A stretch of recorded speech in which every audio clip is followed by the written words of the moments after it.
often when you've been trying to be bold, that's where you make the most interesting mistakes.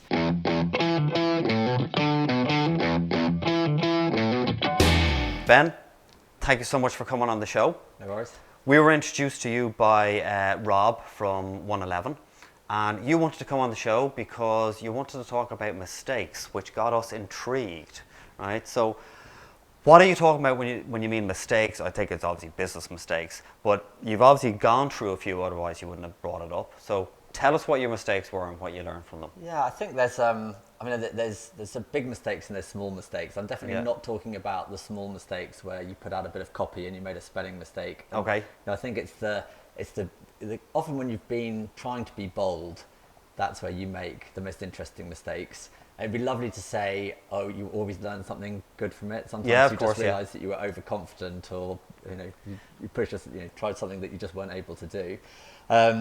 I normally describe myself as an entrepreneur and angel investor.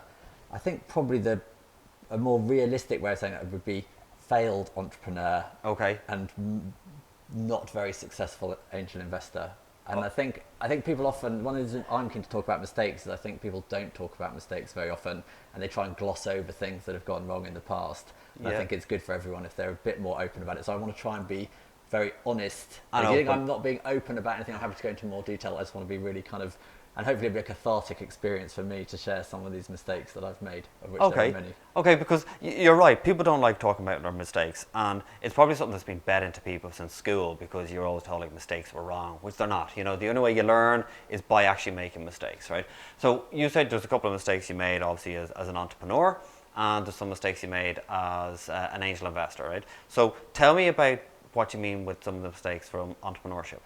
Yeah, I think life has been a very good learning experience for me. I think one of the problems when I was young is I was overconfident. So a lot of my mistakes, and I'm still, I think I would say I'm overconfident, and my mistakes generally kind of flow from that, because I'm thinking things are going to work out fine, and I haven't prepared properly, and things go wrong, or I haven't prepared strategically enough for what's going to happen.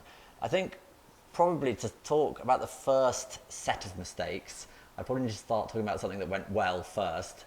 I think the success can mask all sorts of mistakes you're making as well. So the first business that I started, and it was an events business, and me and Nick, who started it, neither of us had worked in an events business before. In fact, neither of us had even been to an event. In fact, what we thought we were starting was a publishing company, but that would have been too expensive. And someone said, well, why don't you do events? They're a little bit like publishing in some ways. Events are also difficult. We didn't know that. Yeah, they are difficult. But we started doing events, and because we hadn't been to events or worked in an events company, the only way we could create the events was by talking to people and saying, what do you like, what don't you like? And we built new types of event formats, which were things like roundtable discussions, which were quite innovative in the 90s, but everyone does them now. But because we were building them up based on client experience, that worked really well for us, and we actually grew very rapidly. So the first sort of 4 or 5 years, we were doubling in size every year. We got up to about somewhere between 3 and 4 million in turnover. Wow. And we thought we were doing brilliantly. Turns out we weren't. I think what brought it to a head was when the dot-com bubble burst. That meant that a lot of our revenue disappeared. And it would be easy for me to turn around and say, well, the reason that company struggled at that point was because of the dot-com bubble. Instead of a mistake that you made. It's an element of that, but what it really did was reveal a lot of the mistakes that we made. So what we'd done is, there's this great saying of kind of, I think it's Lee Iocco, who's a kind of American national kind of industrialist, and he said, how am I successful? Well, I just hire great people and get out of the way. And I thought that was brilliant. Yeah, you hire great people and let them get on with it. Actually, that's not at all the case. They need very carefully defined parameters in order for them to build something that you would define as a success. So I think we hired too many people that were kind of independently fantastic. How many were there in total? We were probably around about 60, 70 people. A lot of people to manage, yeah. Quite a few. It had started, I think these problems had manifested themselves because we didn't have a consistent format for anything we did. So all the events were different formats, they're in different countries, languages. We did everything from massive, great big internet expo in Poland to kind of training courses in Hungary, and we did some conferences in the UK with a wide range of stuff. Yeah. Because we'd hire people, that we thought were brilliant, and they were attracted to us because we were doing stuff that was daring to be different and kind of innovative and exciting. So they would leave these sort of boring conference companies and we'd say, right, go crazy and do all this kind of innovative stuff. And it just created chaos. And so I think so hiring great people, we did really a good job of. Not really using them properly was our big issue. So was that down to management and just letting people run free, or? I think we never clearly defined what success looked like for us. We just thought, Okay. well, success is growth, and definitely major issue of going after those vanity metrics of like, if we're more people and we have more revenue, Yeah. everything's going to be fantastic. One of the big weaknesses that was revealed when the business started going south was we didn't have enough margin in the business. We were reinvesting every penny into growth, but when you're doing that, it's sometimes hard to know whether you're really investing it in kind of valuable things for growth for the future, Yeah. or whether you're just spending money. How did you know? Like, what was the first indication to you when you thought things started going south? Like, was it right on the bubble burst, or was it even before that? No, it was the bubble had kind of burst. Oh, no, it was just in the run up to the bubble bursting. Actually, it was the Christmas before the bubble burst, but people had stopped spending money on internet conferences. Okay. So they kind of knew that was kind of happening. The bubble was Yeah. waiting to burst. No, the first inkling that I had that things weren't going well, because I was so vanity metric kind of obsessed, and we were doing £300,000 plus of revenue a month, and I thought, this is brilliant. Yeah. And we just hired a CFO, and he came in and he said, do you realise you're going to go out of business in a couple of months' time? I was like, "What?" Why did he say that though? Like, was it you were Because we were spending running more out than of you were money, bringing yeah. in? And Okay. he could see that we weren't accumulating any money, Right. and then some sales were going down a little bit, and he's like, you need a kind of ever expanding business to fuel what you're doing. And actually it ended up me having kind of unpleasant conversations where I had to phone people over Christmas and tell them they were losing their job. Really? Yeah. Jesus, that's not And we easy. went down to about 20 people. From 60 to 70 Yeah. to 20 Yeah. in the space of a month. Well, it took about 2 months to go through that, but yes, we Wow. went really quickly down. A third of the Because size. what we did was we not only did we realise we had some mistakes or some problems, we also, when we looked at what the kind of core products were and the things that really made us money, it was actually quite a small part of our business. So we were doing Yeah. loads of activity that wasn't producing any profit, and so it was Okay. adding to the scale and the revenue and the number of people, but the profit wasn't there. And when we looked at the products that we would keep in the new world, we said there were very few of them. How long did it last on 20 employees?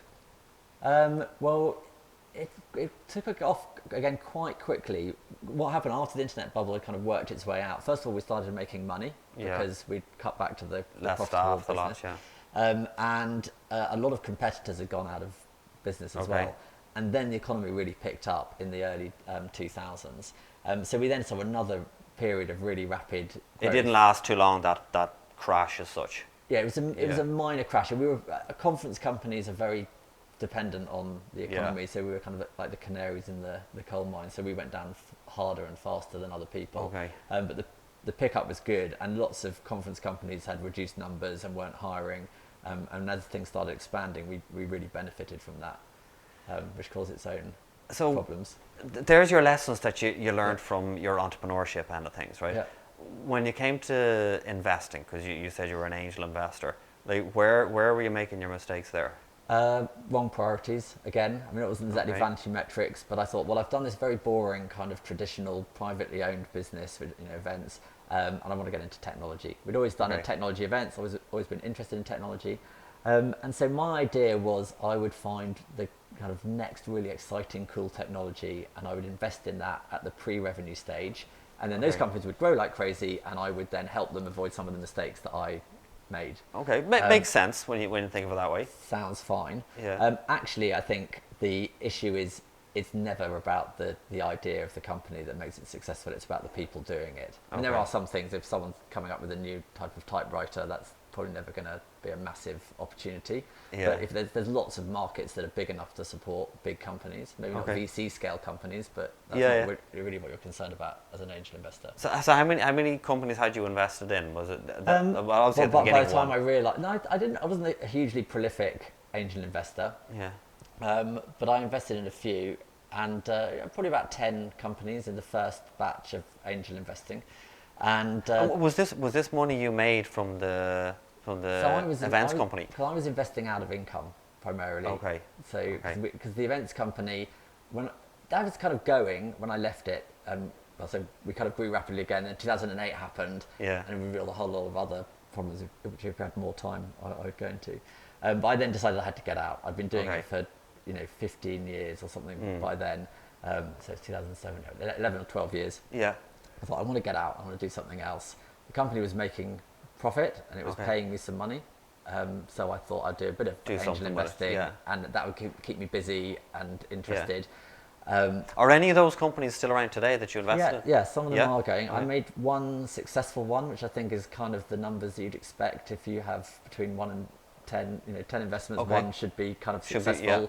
A couple should exit, but not be very exciting, and the rest will probably fail. It's kind of, I'm on that kind of metric. Yeah, so right, yeah. 2 of them are still going. One's going really well. Right. One is kind of steady. I won't reveal any names. No, that's all right. Yeah. But you can tell us off camera.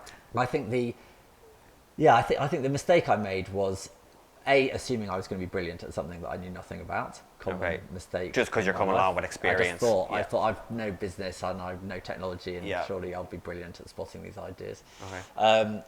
But not thinking that actually the people that make the business are the founders, and were they really the best qualified people to take and it was a time when, 2008, 2009, lots of people were going into startups for the first time thinking they were very sexy with no experience. Yeah.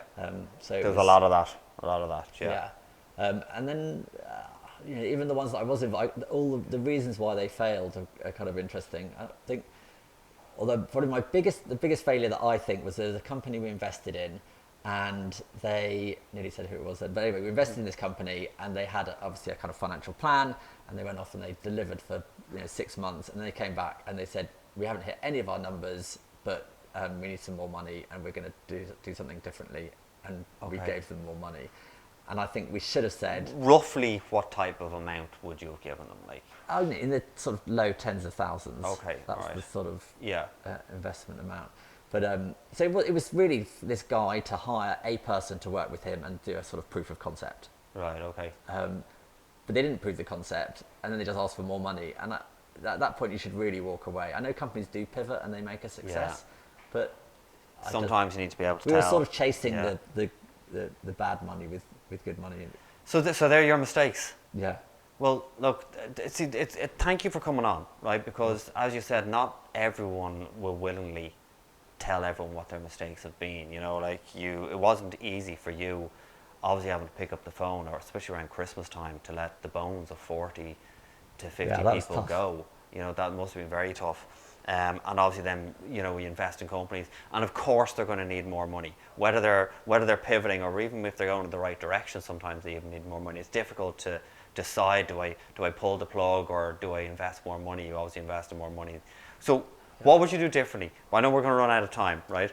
What would you do differently? And I'm going to ask about the investing end of things, right? So if the same company, or a company, comes to someone now, some angel investor that's new out there to this, and a company is now turned around to them and go, look, we haven't hit our numbers, but we do need a bit more money, because we need money to hit our numbers, is what they're going to say. I think actually it's the same thing as I would say to anyone running a business as well. It's as if just focus on the successful stuff. If you invest in something, or you're running a product that's not working, you just got to let go of it, and don't try and chase it. So if you've got 4 different product lines, and 3 of them are doing really well and one is not doing well, the temptation is to focus all your effort on the one that isn't doing well. The same effort put on the ones that are doing well could really boost them up. But the problem children kind of attract all the attention.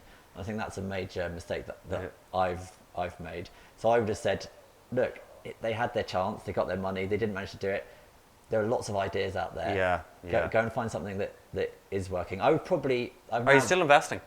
I've started investing again, but I don't want to do pre-revenue anymore. I just accept that the valuations, the check size has to be a bit different, and the valuation will be different. But people that have shown some kind of early traction is much more appealing. And I look for people that have understand the market they're working in. They're doing ideally a B2B business with a high margin, just so the unit economics are easier to stack up. This kind of idea of launching a consumer proposition that's going to have millions of users before you even know whether it's a viable proposition or not is too scary for me. No, I know. Well, look, again, thank you so much for coming into the show, and thanks for listening to us. Thank you. Yeah, Thanks, Ben.